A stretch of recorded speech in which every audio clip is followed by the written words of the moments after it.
Hello everyone, welcome to my our channel. সবাই কেমন আছো? আশা করছি সবাই ভালো আছো। তো আমি নতুন একটা ব্লগ নিয়ে এসেছি। তো সকাল থেকেই শুরু করলাম। সকাল থেকে আমি কি করব। তো গাইস, আমাদের এখানে আজকে নীল ষষ্ঠী। তো আজকে নীল ষষ্ঠী মানে শিবের মাথায় জল ঢালবো। তো আজকে তার জন্য উপোস। তো আজকের হবে সুজি, আলুর দম আর লুচি।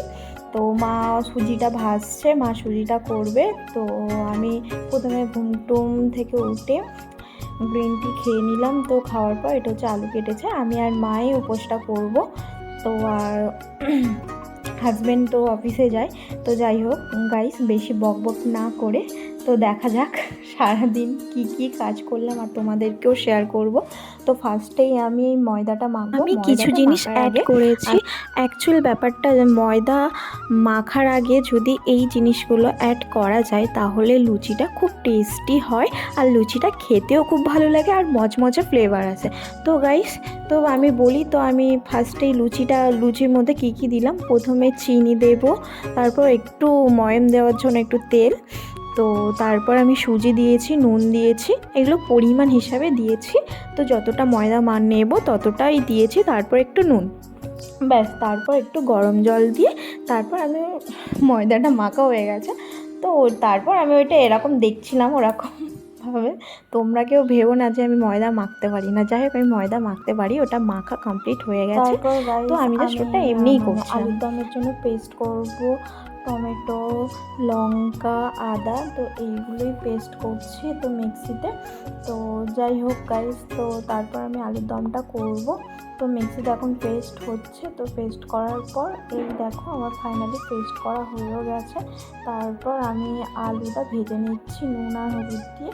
তারপর ভেজে নেওয়ার পর তারপর ভাজছি আর মার সাথে কথাও বলছি। তো আবার মা শিবের মাথায় জল ঢালতে যাবে, মহাদেবের মাথায়। তো যাই হোক, তো গাইস তোমাদের একটা কথা বলছি, এই নীল ষষ্ঠীর দিন কারা কারা শিবের মাথায় জল ঢালো গাইস, তোমরাও বলো কারা কারা মহাদেবের ভক্ত।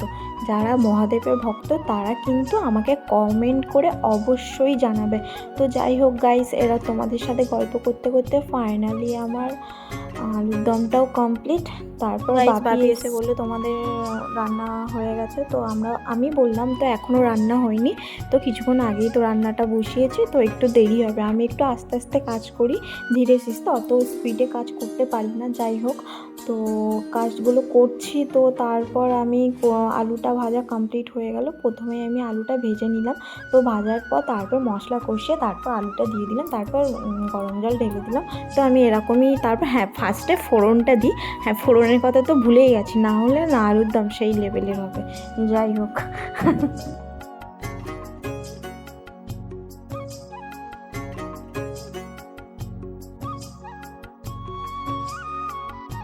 তো গাইস, আমি ওই মিক্সির মধ্যে তো যেই মশলাগুলো পেস্ট করেছিলাম ওই পেস্টটাই আমি দিয়ে দিলাম। তারপর মশলাটা কষাবো। প্রথমে আমি কিন্তু ফোড়নে একটু শুকনো লঙ্কা, তেজপাতা দিয়েছি। যাই হোক গাইস, তোমরা এই বারের দিন আজকে কিন্তু ভীষণ মজা হবে। আর তারপর আজকের এই রান্নাবান্না হয়ে গেলে, তো বাবার মাথায় জল ঢালা হয়ে গেলে তারপর আমার হাজব্যান্ড আমাকে নিয়ে একটু ঘুরতে বেরোবে।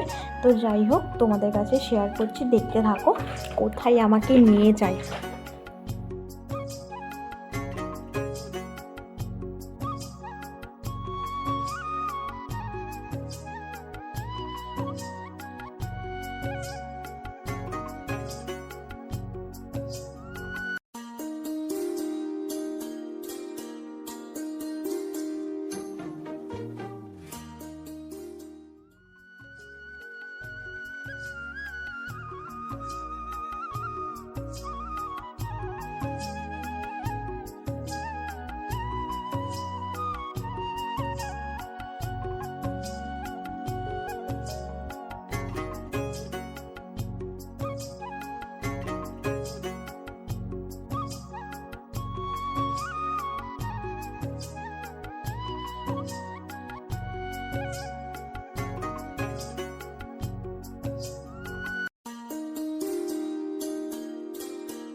তো গাইস ফাইনালি মশলাটা কষিয়ে কষিয়ে আমি এই মশলার মধ্যে তেলটা বের করব।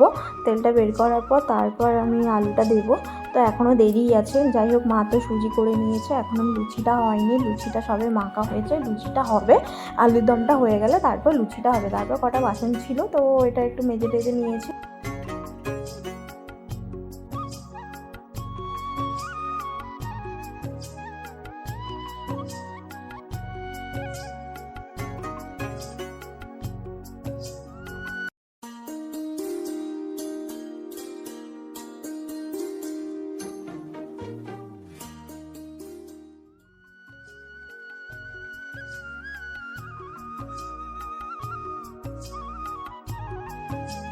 তো গাইস আমার ফাইনালি আমার আলুর দমটা হয়েই গেছে। তারপরে আমি ময়দার মধ্যে ওই লুচিগুলো করছি, করার পর এরপরে আমি লুচিটা ভাজবো।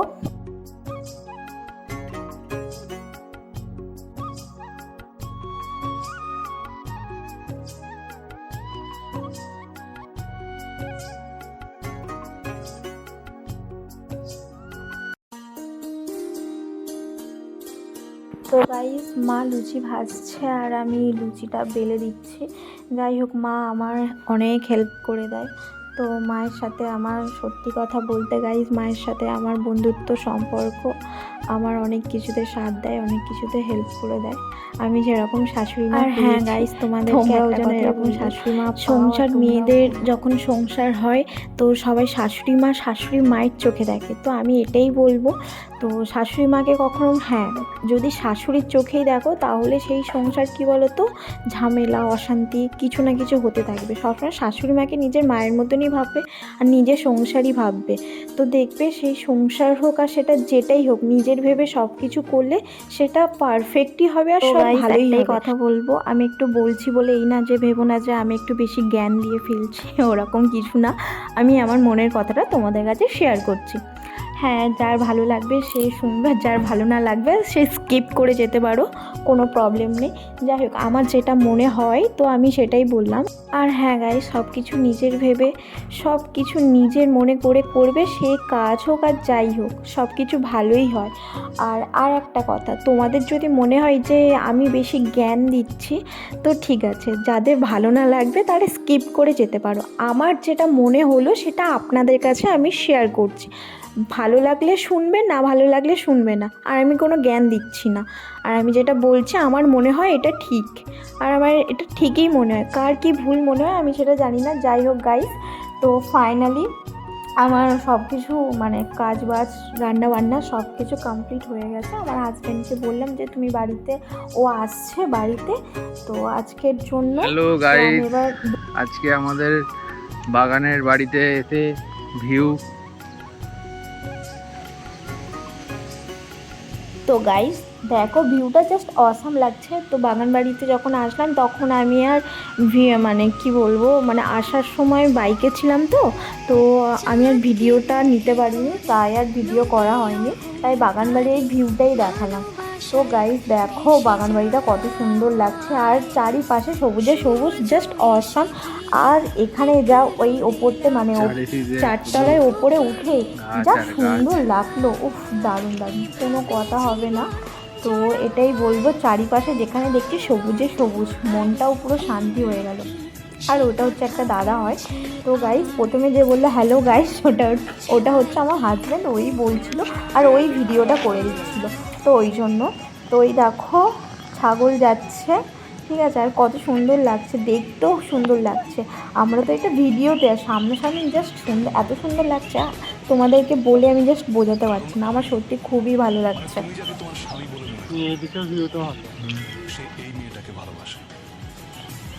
তো গাইস জানো, আমি এত সুন্দর জায়গায় ঘুরতে গিয়েও আমি একটাও রিলস বানাতে পারিনি, ও এত তাড়া দিচ্ছিলো কী বলবো। তারপর বাড়িতে এসে তারপর ও আমাকে একটা মন্দিরে, সুন্দর একটা মন্দিরে নিয়ে গেছিলো। এটা হচ্ছে আমার হাজব্যান্ড হাঁটছিল। যাই হোক, তারপর আমরা বাড়িতে বাইক রেখে তারপর আমরা একটা অটোয় করে যাচ্ছি। তো একটা মন্দিরটার নাম হচ্ছে 12 মন্দির ঘাট। তো তার মধ্যে গঙ্গা জল শেষও হয়ে গেছিলো, তাই ওর হাতে কটা বোতল ছিল গঙ্গা জল আনার জন্য। তো দেখো 12 মন্দির ঘাটটা, এখানে অনেক বড় মেলাও হয়, সুন্দর হয়। তো যাই হোক গাইস, তোমরা দেখো আর কি সুন্দর। কারণ তখন অনেক সন্ধে তখন কটা বাজে, 7টা 7:30 বাজে। তো সবাই লোকজন ওখানে বসে সবাই দেখো সবাই প্রেমও করছে। এটা হচ্ছে আমার শাশুড়ি মা প্রেমও করছে, আর কেউ ফ্যামিলির সাথে টাইম স্পেন্ডও করছে। যাই হোক গাইস, আজকের মতো আমার ব্লগটা শেষ। যদি ভালো লেগে থাকে লাইক কমেন্ট শেয়ার, আর হ্যাঁ সাবস্ক্রাইব করতে কিন্তু ভুলবেন না। নেক্সট ব্লগে আসছি। Tata guys, by.